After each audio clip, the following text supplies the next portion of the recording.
अद्वैत बरोबर काही अशी खगोलप्रेमी मंडळी जी आत्ता या क्षणाला खरं तर दुर्बिणीच्या माध्यमातून तो क्षण अनुभवण्याचा, तो क्षण आपल्या डोळ्यात साठवून घेण्याचा प्रयत्न करतात. अद्वैत,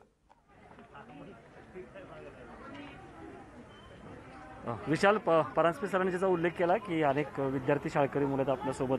हा शाळकरी मुलगा आहे. तू इथं कशासाठी आलायस आणि काय काय बघितलंस तू? मी इकडे ज्युपिटर आणि सॅटर्नच्या कंजंक्शनसाठी आलोय.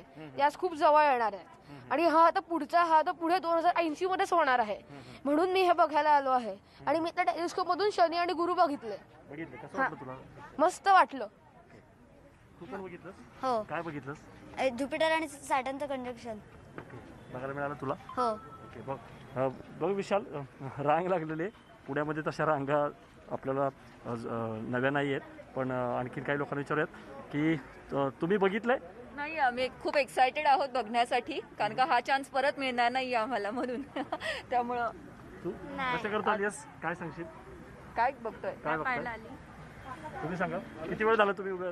नाही, आम्ही खूप वेळ झालो उभं आहे, पण ते ढग असे मध्ये आल्यामुळे आम्हाला दिसत नाही, पण आम्ही थांबणार आहे दिसेपर्यंत. तू काय सांगशील?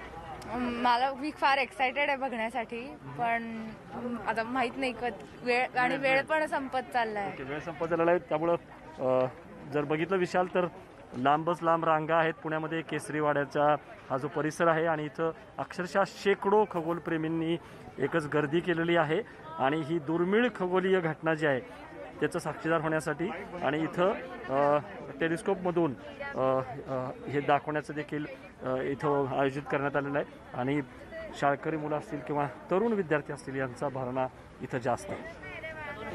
पुन्हा एकदा अरविंद परांजपे यांच्याकडे मी